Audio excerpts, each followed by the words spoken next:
Hello everyone, কে কেমন আছেন? আশা করছি সকলে অনেক অনেক ভালো আছেন। আমরা মোটামুটি অবস্থায় আছি, খুব একটা ভালো নেই। কম বেশি দেশ ও দেশের বাইরে যারাই আছেন সবাই জানেন আমাদের রাষ্ট্রীয় অবস্থা ভালো নেই। বাংলাদেশের অবস্থা খুবই খারাপ।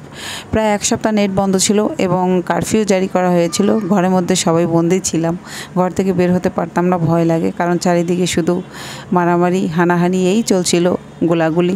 তো যাই হোক, যুদ্ধ দেখিনি, কিন্তু এক প্রকার যুদ্ধের অবস্থা দেখে ফেলেছি মোটামুটি বলা চলে। তো গাইজ, আমার ননদের বিয়ে হয়েছে ইতিমধ্যে, তো ভিডিওগুলো ছাড়তে পারিনি, তার আগেই নেট বন্ধ হয়ে গেছে।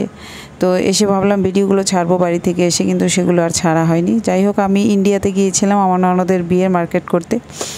একটু মার্কেটে ঘোরাঘুরি করে আসলাম, মার্কেট করে আসলাম। তো কী মার্কেট করলাম সবটাই তোমাদের সাথে শেয়ার করব। যাই হোক, আস্তে ধীরে ভাবছিলাম সবগুলো ভিডিও সুন্দরভাবে শেয়ার করব, কিন্তু ইতিমধ্যে এমন একটা পরিস্থিতির মধ্যে আমরা পড়ে গেছি, মনের অবস্থা কারোরই আসলে ভালো নেই। তো গাইজ, আমাদের যাবারও সময় হয়ে গেছে, আমরা বাংলাদেশের দিকে রওনা দেবো। তো তার আগে আমি প্যাকেট করব সব কিছু। এত প্যাকেট নেওয়া যাবে না, তার কারণ সবগুলো তো ওজন করা হবে বর্ডারে গিয়ে। তো আমি গিয়েছিলাম বর্ডার দিয়ে, আসার সময় এয়ারে এসেছি। তো ওখানে 7 কেজি সম্ভবত হাতে নিতে পারবো, আর বাকিটা ল্যাগেজ হবে।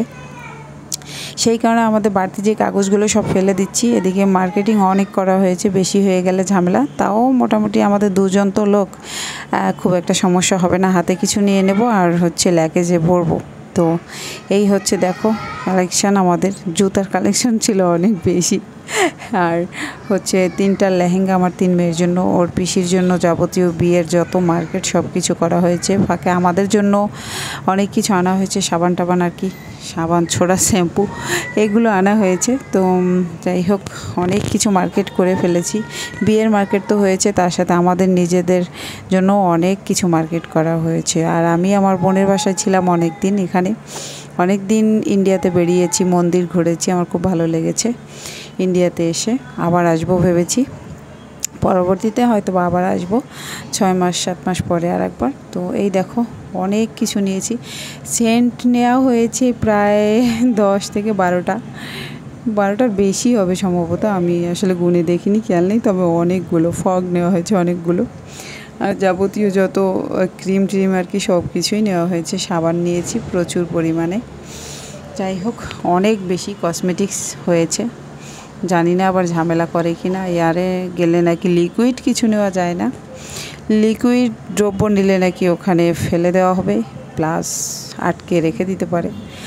তো ভাবলাম এগুলো হাতে নিয়ে যেতে পারি, বাকিগুলো ল্যাগেজে ভরবো। তো কিছু হাতে নিয়েছি, আর কিছু আমরা দিয়ে দিয়েছি ল্যাগেজে, যাতে ঝামেলা না হয়। ভালোভাবে প্যাকেটিং করে আমি সব কিছু ভরে নিয়েছি। তো এইগুলো এখন আমি ভরবো, একা একা বাসায় আছি। অহনার বাবা আর একবার বাইরে গিয়েছে, কিছু একটা কেনা বাকি ছিল, তো উনি গিয়েছে, আমি এদিকে বাকি সবগুলো ভরে নিয়েছি। তো গাইজ, আজকের ভিডিও এতটুকুই।